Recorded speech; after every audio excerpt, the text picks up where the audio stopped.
Hi guys, welcome to my YouTube video. Thanks very much for clicking on it. This is my new space, my new office, so I will be posting more YouTube videos now going forward. If you're a wedding videographer, I'll be posting content regarding gear, some settings and some things like that, and reviews and thoughts on equipment, just like this video. If you are thinking of booking me to film your wedding, do get in touch. Don't leave it too late. There's nothing worse than when I'm already booked. And if you have booked me, stick around, watch my videos, because I'll be doing some behind the scenes. I'll be doing some videos talking about the sort of things that I do on a wedding, little tips and tricks, and you know what, how I operate on the day, really. So yeah, lots to come on this YouTube video channel thing. So awkward. So yeah, let's get into the video on this lens.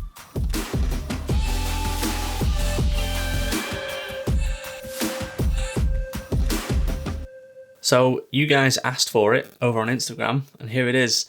This is the SIRUI 35mm anamorphic lens. So I've only shot a couple of weddings on this lens, so I don't have a ton of experience with it, but I do have some thoughts, and the main one is that I love it. So I've been filming weddings for 3 years now, and I started on the Canon 200D. I still remember how happy I was to have upgraded from the kit lens to the Sigma 17 to 50mm 2.8 lens. I would stay up all night watching videos on YouTube on that lens until I finally had it and I loved it. So fast forward 3 years later to have made the move to mirrorless cameras, shooting all of my weddings on the wonderfully amazing Nifty 50, which I've got here. Love this lens, highly recommend it. So I shot all my weddings on that. But you can imagine how excited I am now to move over to the Anamorphic line of lenses. So I'm really excited to showcase the next batch of films shot on these lenses. I do say lenses because I've got the 50mm lens here. So I do use the 35mm for my wedding films, and I know this is a 50mm, but this is an APS-C lens, so the equivalent is around the same. So footage on these two lenses does look fairly similar. I mean, the focal length at least. There's just a few more characteristics with this lens which I love, but I didn't want something that was drastically different, which is why I've stuck with around 50mm, because I'm used to 50mm lenses. I think it looks really nice for weddings. I'm used to that focal length, and my couples, they're used to the way that my films look too. So this is like that, but just with a few extra bonus features. Now, SIRUI don't do this lens in an E-mount for Sony cameras. So what you have to do is you have to buy the mount, this silver bit, separately, and then it just comes with little screws. Attach it to the back of the Micro Four Thirds mount that's on here, and you're good to go. I think they also do a Canon and Nikon mount as well, so you should be alright if you've got those cameras. Really easy to attach to the back of this lens. So that's what I've had to do. Now, as I mentioned before, this is an APS-C lens, so it's perfect for crop sensor cameras or cameras that have a Super 35 mode on it. Videos and stills created with this lens must be de-squeezed in post-production, resulting in a letterbox shaped image when the camera is set to capture standard 16:9 video, meaning footage straight out of this will look all squashed together. But this is simply just so the sensor can fit more information onto it, giving you that super wide aspect ratio. If you're using Premiere Pro, all you need to do to de-squeeze this footage is highlight the clip in your project bin, hit Modify, Interpret Footage, Conform To, and then where it says Pixel Aspect Ratio, change this to HD Anamorphic 1080 1.33. So filming with footage all squashed together does get a little bit of getting used to, because that's how it will look on the back of your camera and on the EVF. If you have a monitor, it may have an anamorphic setting which actually de-squeezes the footage in real time, giving you an accurate depiction of what you're seeing in front of you. I actually use the FieldWorld FW568 monitor, which I will do a review on if you guys are interested. I think it's the best budget monitor that money can buy. Absolutely love this thing. It's 4K, nice and light, great build quality, super bright. So love this thing. And if I do need to see the footage not in its de-squeezed form, I can just throw this on and preview some of the footage, film with it like that. And then, you know, it's kind of useful for weddings if maybe you want to show someone a clip that you captured and not have to explain why everything's all squashed.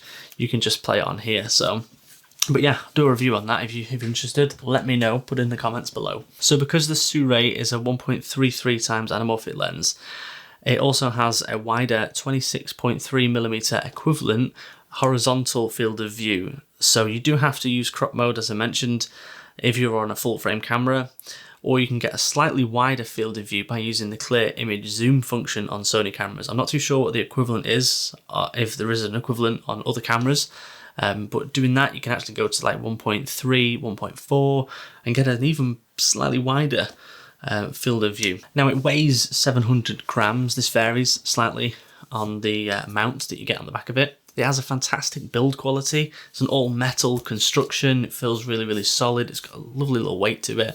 Feels really well made. The fast 1.8 maximum aperture with the 10 blades allows for beautifully pleasing outer focus areas, or bokeh if you'd prefer. It has these luscious oval shapes to the circular outer focus areas, not to mention the stunning lens flares. It's a 67mm filter thread, which is perfect for me because I have Tamron lenses, so any filters we'll use will fit on all of my lenses without having to use step-up rings. The focusing range, it is a bit of a downfall because it's not the best. But then again, you are saving weight and money at the expense of not having a super close focusing distance.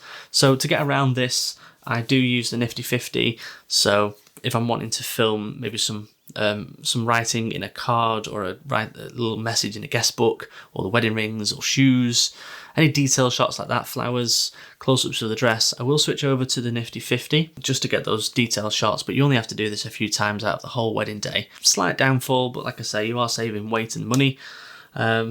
So yeah, if you've got another lens, maybe you could just switch that, and another Tamron's are really good for close focusing, so maybe you could just switch over to another lens just for those certain detail kind of shots, and then just leave this for the rest of the shots for the wedding day. Now, what has my experience been in using it?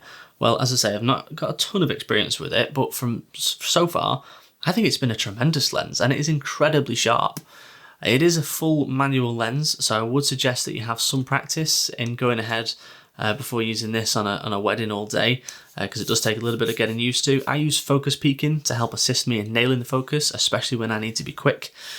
I use auto white balance as well, and this lens has nailed the colour temperature in every single shot so far, unlike its older brother here, which sometimes the magenta is a little bit off, the magentas and the greens. You can fix it in post.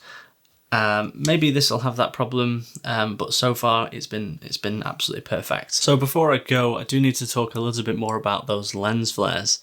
On the 35, they are absolutely gorgeous. I mean, they're gorgeous on both, but on the 35, I'd say they're a little bit more visible. They have this lovely blue colour, and while they are more visible than the 50, I still wouldn't say they are too much either. They only really appear when you're filming into a strong light source such as the sun, or filming directly into some lights, maybe for the evening wedding footage. That's when you get some fantastic lens flares. So yeah, I mean, I love this lens. I think it's fantastic, and make sure that you hit the notification bell and subscribe, because the next batch of wedding films will all have been shot on these two lenses, so really don't want you to miss those because they look fantastic. The lens flare, the bokeh, the out of focus areas, the wider field of view. You can mimic it. That's what I think most people do.